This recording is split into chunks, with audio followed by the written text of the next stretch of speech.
On today's episode of The Intangibles, we'll be kicking things off as always with the play of the game. At 4 minutes and 25 seconds, we'll help you level up your anti-tilt strategies. And finally, at 8 minutes and 20 seconds, we'll break down Getting Over It with Bennett Foddy.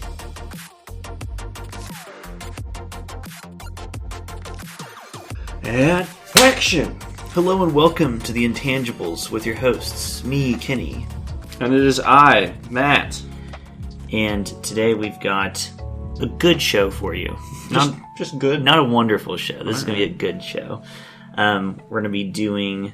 I like that. Set the expectations nice and middle of the road for everybody. Yeah. You want to enjoy it. You want the goodness. But now we can exceed those expectations.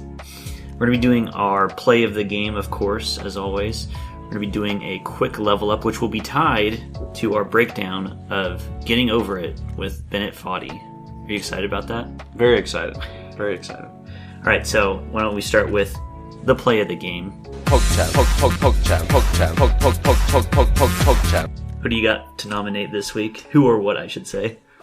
So this week I chose an entirely different game, hockey, actually. Ooh. So there was a hockey game, the Pittsburgh Penguins against the Philadelphia Flyers, and Sidney Crosby, who's on the Penguins, he broke his stick on defense. And I've seen this happen before, but he broke his stick on defense, and then they get the puck back, and as he skates back on offense, some guy on the bench hands him a new stick.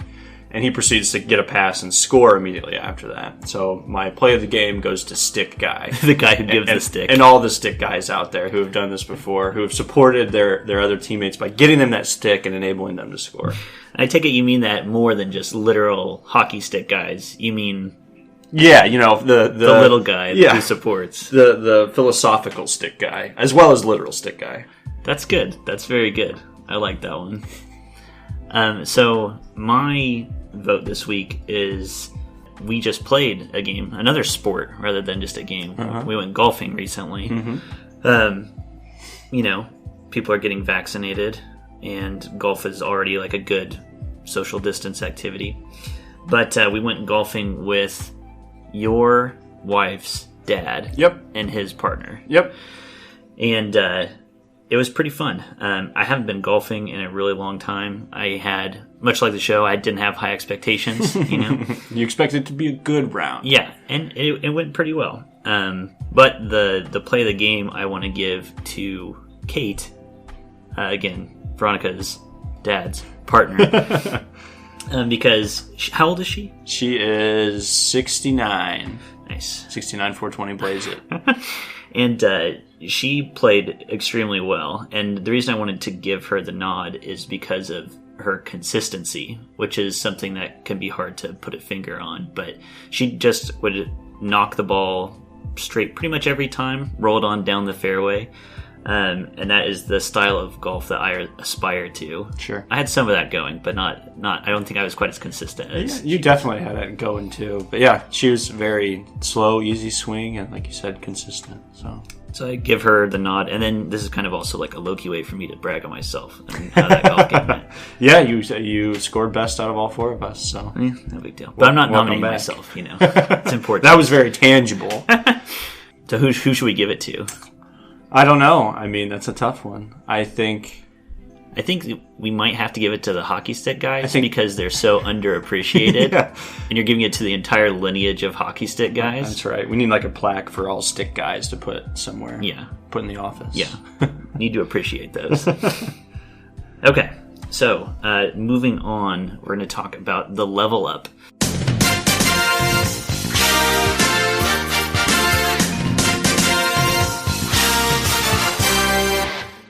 Well, I'll just talk about my general advice that I'm going to give here, and then that can slowly turn into our conversation about getting over it. And my advice is this. Do the thing that you need to do to minimize your tilt. I gotcha. It's like ties directly to the video that we watched of What's-Her-Face's playing the game. Yeah, Pat Films. Yeah, so, this goes for any game, whether it be competitive or if it's frustrating because it's so challenging or difficult. but just do what you got to do to minimize your tilt. And the easiest one for me that I do in all competitive games I play is just mute everybody. Nobody can talk. And that means that I miss out a little bit on like team strategy and things like that. And I'm sure higher level players would say you need to be able to communicate with your team. I'm just saying for me, it's more important that I not be tilted and thinking about the other players and focus on my own gameplay. Sure. Yeah, I mean, that makes sense. Yeah, it doesn't. Yeah, if you are tilted, your communication is not going to be worthwhile anyway, right? No, it's not. And the game's not going to be enjoyable, at least not for me. And this goes for other games too, like do what you have to do to make it less tilting. And that can mean all kinds of things. It can mean taking breaks, like if you're playing, like we're working through Cuphead and Sekiro and a bunch of other challenging games, and walking away from it. Like there's a point where you bash your head against a boss fight so many times that you're not learning anything, you're not improving, you're just frustrating yourself. So walk away. Yep, definitely. I mean, yeah, recognizing that you're tilting in general is important, right? Like if you start to see yourself getting down that path, then you have to do something about it. Yeah. Or you're just going to hate the game and you're never going to want to play it again. Do you have any particular tips about how to avoid getting tilted in any of the games that you play? It can be tough sometimes. I think, Overwatch is the one I would say for me that tilts me the most. I feel like the single-player games that are frustrating are tilting in a different way because you don't have anyone really to blame but yourself in those situations. And in the team games, it's easy to blame everybody else. But I guess, yeah, if you focus on yourself rather than the rest of the team, regardless of what's happening, that's probably the best thing you can do. It's still really hard sometimes. You know? It is, yeah. Sometimes you still got to take that break, like you said. Do you want to talk about your days playing tennis in high school? Sure, yeah. I imagine I would do the same thing now. And I'm better when I play golf now, too. You know, I used to hit the club into the ground occasionally if I was pissed off. Yeah, when I played singles in high school, if I was upset at myself, I would just beat my own leg up with my tennis racket. And I think I broke one tennis racket at some point throughout my years on the team. You were a John McEnroe of yourself. Yeah, it was only one racket. Not again. at people, though. Yeah, no, definitely not. It was all at me. Yeah, it's just in those games where there is nowhere else to displace the blame or the fault. Yeah, I mean, it's not the court's fault, you know, and if it's the other person's fault, that just means they're better than you. Yeah. So who else are you going to take it out on? It was always funny. This happened several times in our high school career. Like, you would be playing a bunch of, like, drop shots, spin shots, and we would have every once in a while an opponent be like, just like, "That's fucking bullshit." It's like, and it's like, that's the game. Like, show me you can beat it. Yeah. Yeah, I don't make the rules, man. I just play by them. Okay, so I think this can segue us quite easily into the breakdown. Oh, let's break it down!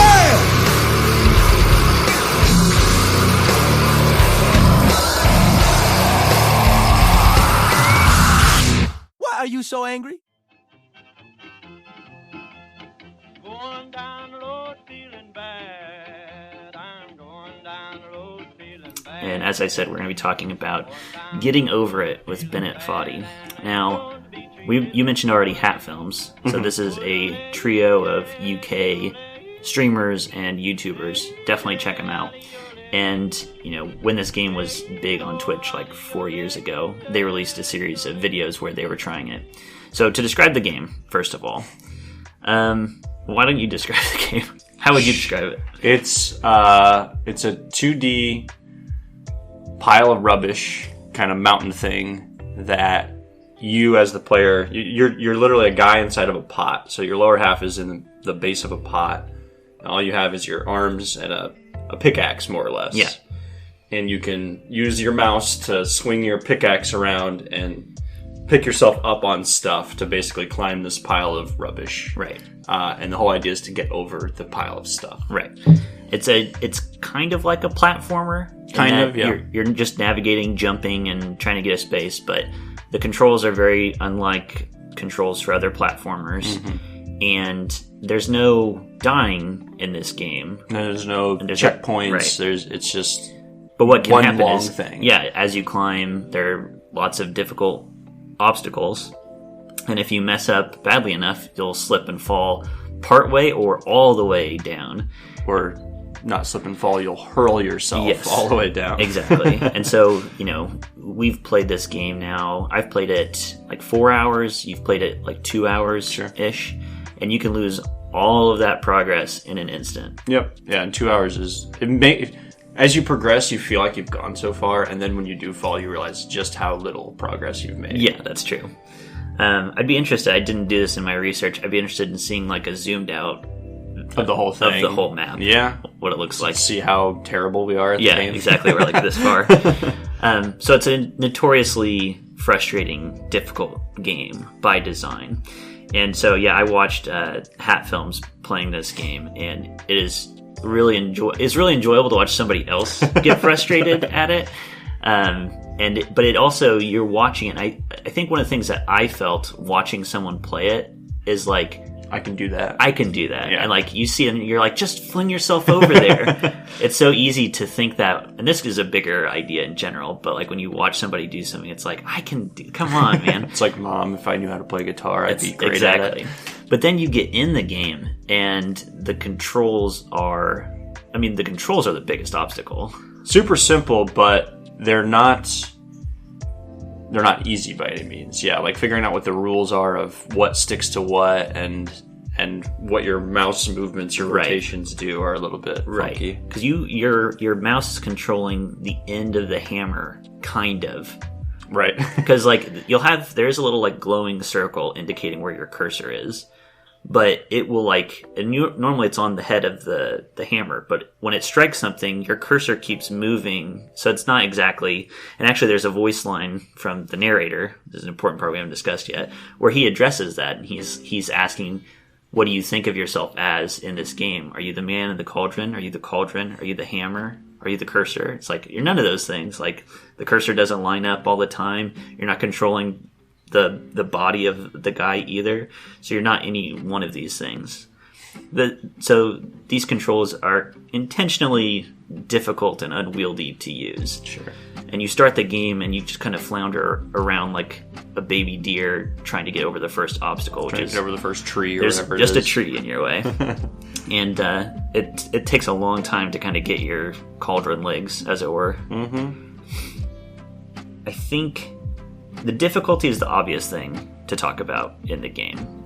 And as I mentioned, there's a narrator who is Bennett Foddy, who is the designer of the game, and he has a bunch of different voice lines.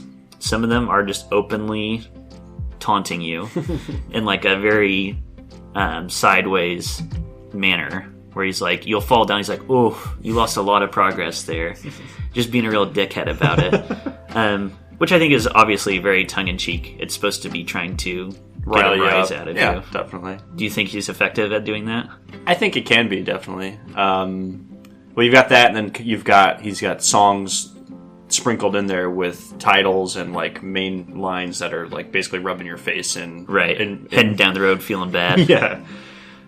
So yeah, I think it definitely can be. I don't even need all that stuff for the game to be frustrating. So No. it definitely adds on top of that. No, and this goes back to my level up advice on my game, because we played it with the music and with the narration on. When I was playing it at home, I instantly turned that stuff off. It's like, I don't need this in my life. Get it out of here. It just helped me stay calm when I would fall down. Just be like, okay, just keeping at it.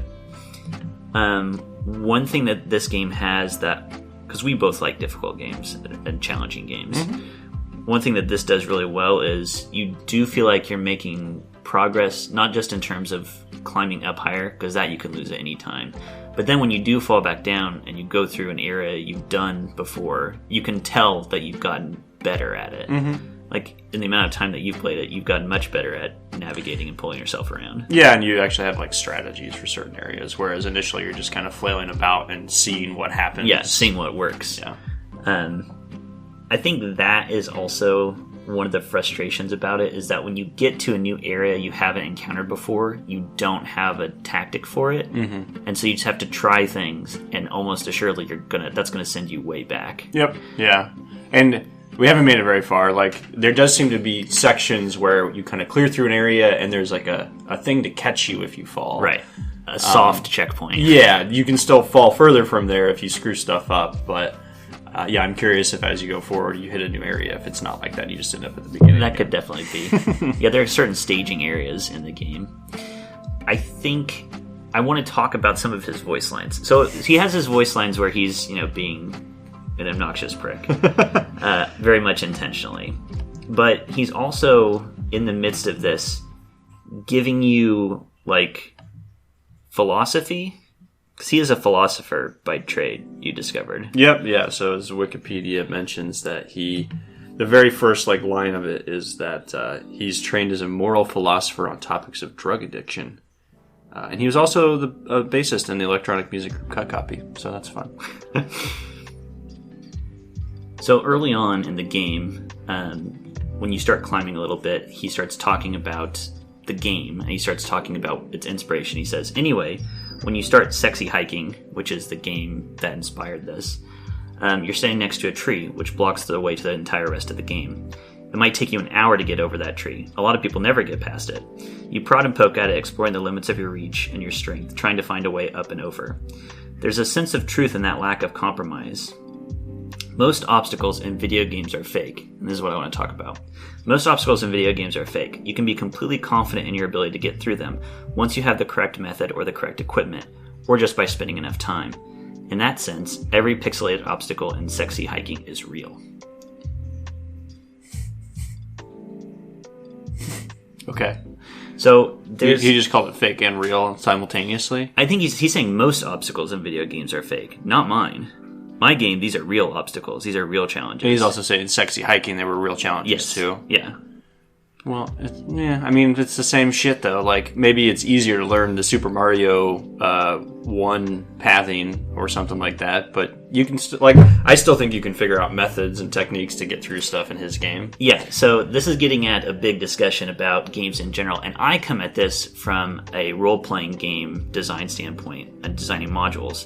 Because I like designing Death Trap dungeons, as you know. Mm-hmm. And Death Trap dungeons are kind of similar to Getting Over It in some regard, in that they're sort of in your face about not being fair. Sure. You know what I mean? Yeah. You can die in an instant from something that you just never saw coming. And so there's a big conversation in the role-playing game space as far as what is good difficulty and what is bad difficulty. Sure. Same conversation happens around the Souls games, and Bennett Foddy obviously is having it here. He clearly believes there is such thing as real difficulty and fake difficulty. But what do you think about that? I mean, I real and fake, I think that's a crappy way to describe it. I think it's a scale of difficulty when it comes down to it. And I think there's something to be said for games that are I'm not going to shy away from this being a very difficult thing. Right.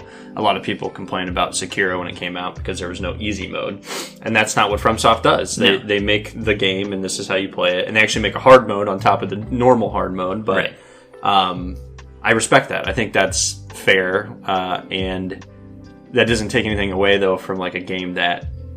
playing Yoshi's Story or something that is still mildly challenging, but you're gonna figure that out a lot faster than you figure out Sekiro. Yeah, I think that some people like us just have a taste for this kind of game. Yeah, and I think that if you the argument that got made with Sekiro, for example, when it came out, is what's the harm in putting in an easy mode?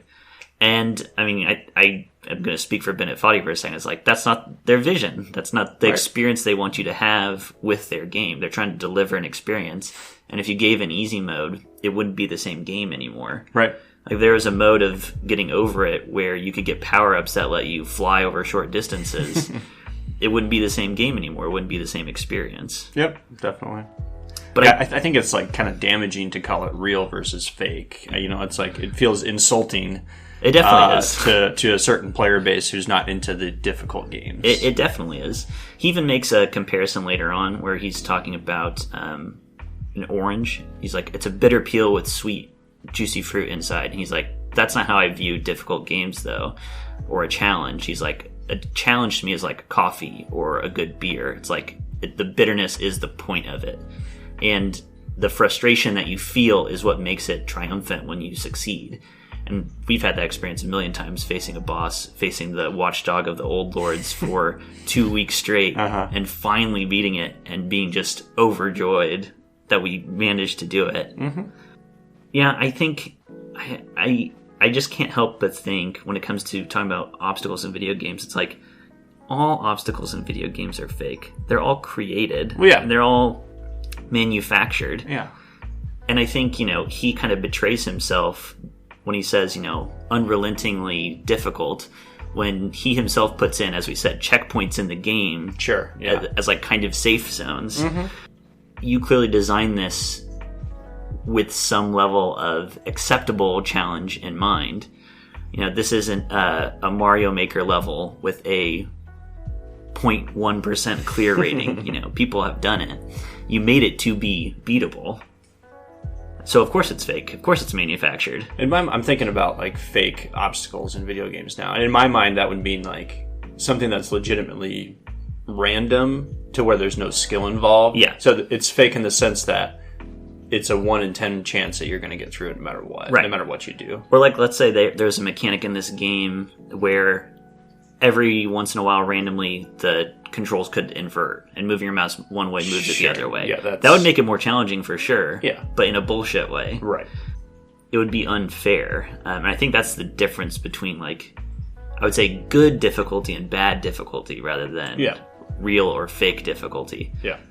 Good difficulty you feel like is earned in a way. Yeah, you feel like you have influence on, right? You can actually achieve it. Yeah, and also, like, the thing that drives us nuts in boss fights are, we talked about this on the previous one, like one-shots, random one-shots, and I think also things that aren't telegraphed. Yeah. When a boss has a move that has, like, no wind-up and no indication that it's coming, that's bad difficulty. It definitely makes it way more difficult. But you can't learn it, so you can't, every time it happens to you, you're going to scream at the TV or scream at your computer and be pissed off. There's no challenge there because there's nothing you can do about it. Right. It's not in your control. Yep. I find it funny, so I know you're going to keep going through his quotes, but I'm looking at his website, Games by Bennett Foddy, and if you go to the page for Getting Over It, the only dialogue, or the only text really on here is written underneath a video of it. I created this game for a certain kind of person to hurt them. That's just what it says. Yeah, and he also is the designer of QWOP, which is very, very similar in that, the main obstacle is the control scheme. I mean, this is, like, Getting Over It is just a platformer, but if you could play this platformer with Mario controls, you could defeat this fairly quickly, I think. Yeah. If you could be jumping and running, definitely. Or arrow keys that just moved your character exactly where you press them to. Sure. So yeah, to continue on his meditations on sexy hiking, he says the obstacles in sexy hiking are unyielding, and that makes the game uniquely frustrating. But I'm not sure that the game's designer intended to make a frustrating game. The frustration is just essential to the act of climbing, and it's authentic to the process of building a game about climbing. A funny thing happened to me, Bennett Foddy, as I was building this mountain. I'd have a new idea for a new obstacle. I'd build it, test it, and it would usually turn out to be unreasonably hard, but I couldn't bring myself to make it easier. It already felt like my inability to get past the new obstacle was my fault as a player rather than as the builder. Imaginary mountains build themselves from our efforts to climb them, and it's our repeated attempts to reach the summit that turns those mountains into something real. We're now moving to a new area of discussion where I am just going to say I think Bennett Foddy is a tremendous douchebag. He really starts getting up his own ass as he goes on. I can't wait to hear. So what happens next? So he's talking about game difficulty for a long time at the beginning, which makes sense. To me, this is a game about game difficulty. It's called Getting Over It, right? Sure. So it makes total sense to me. And it's a game about frustration. So you're not just getting over the mountain, you're getting over your own obstacles, your own bullshit. Okay, but now when you go into the next level, kind of the area that we're at now, he starts talking about digital culture and trash and that kind of thing. So let me just read a little bit of this. He says, for the most part, objects in stores are trash. I don't mean they look bad or that they're badly made, although a lot of them are. I mean they're trash in the way that food becomes trash as soon as you put it in the sink. Things are made to be consumed in a certain context, and once the moment is gone, they transform into garbage. In the context of technology, those moments pass by in seconds. Over time, we've poured more and more refuse into this vast digital landfill we call the internet. It now vastly outnumbers and outweighs the things that are fresh and untainted and unused. When everything around you is cultural trash, trash becomes the new medium, the lingua franca of the digital age. You can build culture out of trash, but only trash culture. B games, B movies, B music, B philosophy. I can't tell if he's like trying to shit on B culture or if he just like I don't think so, because this game is a B stems game. from that B game. Yeah, it's built from a B game. Like, his is one more layer of trash beyond. Sounds like he's just whining about digital culture. That's exactly what it is. It's just like, everything's trash these days.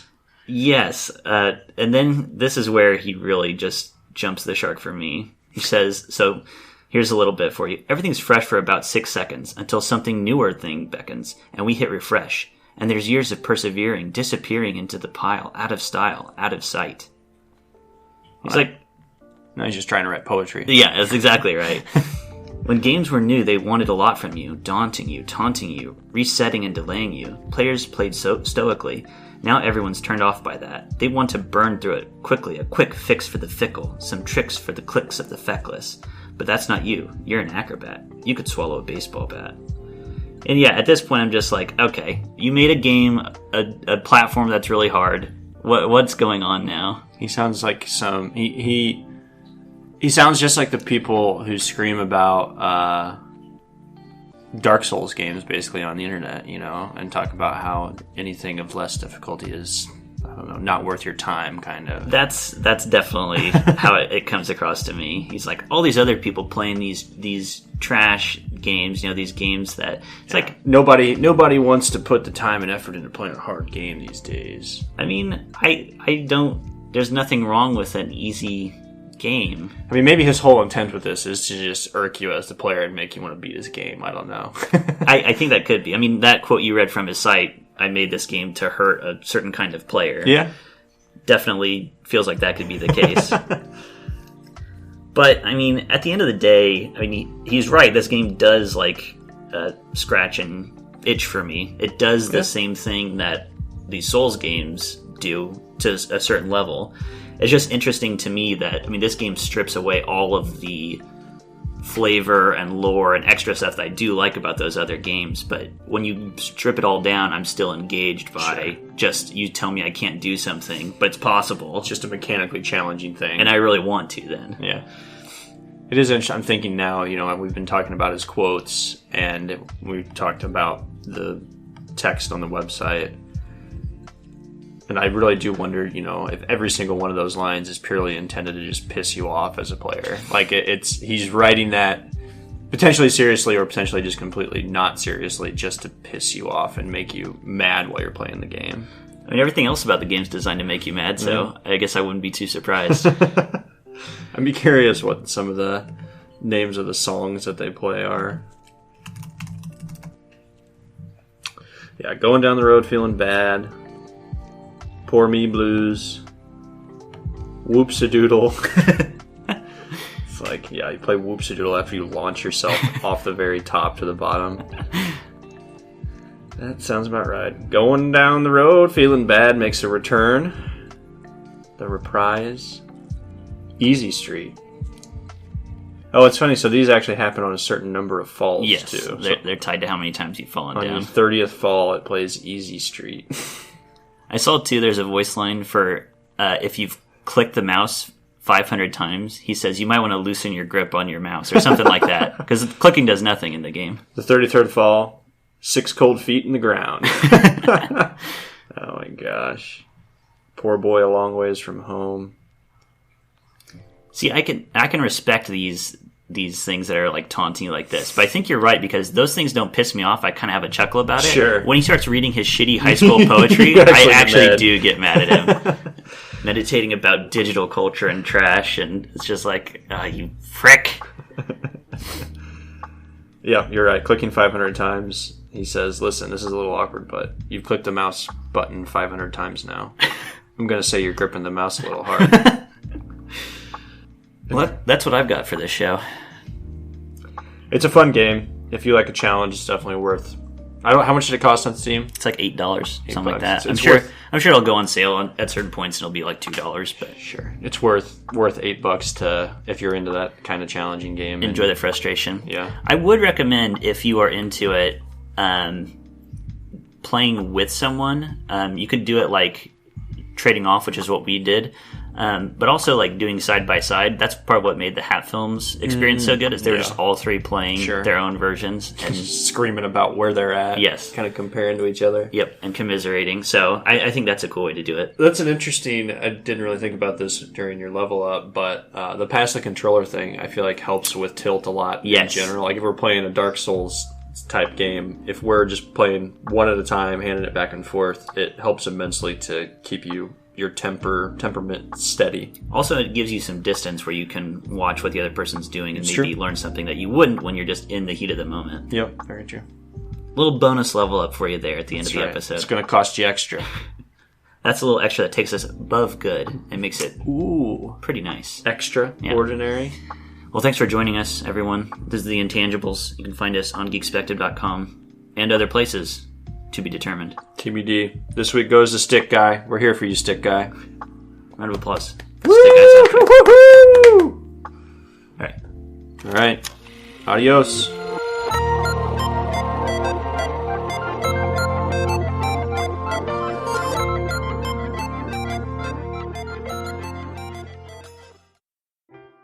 Near the small village of Heartscrest lies an idyllic hollow abundant with flowers and berry bushes. The warren of Petal Grove is vast and expansive. Hundreds of generations have hopped around its many twisting tunnels. Stories say that this warren has been here since Loam's creation, and all rabbits who inhabit the continent today descended from them. Humans and other various predators come to hunt for rabbits every now and then, nothing out of the ordinary, and until recently, the rabbits of Petal Grove have lived in relative peace. Hello, I'm Amber, the GM of the Warren of Petal Grove. The Warren is a game about intelligent rabbits trying to make the best of a world filled with hazards, predators, and worst of all, other rabbits. I really love the idea of having a game and setting where I plus players could tell several short stories. So I recruited 12 players to play in 3 different mini-stories, all set inside the same Warren. Sessions are aired live on twitch.tv/Geekspective. You can find the VODs on Geekspective's YouTube, and you can find the show wherever you listen to your podcasts. Go to geekspective.com for more information.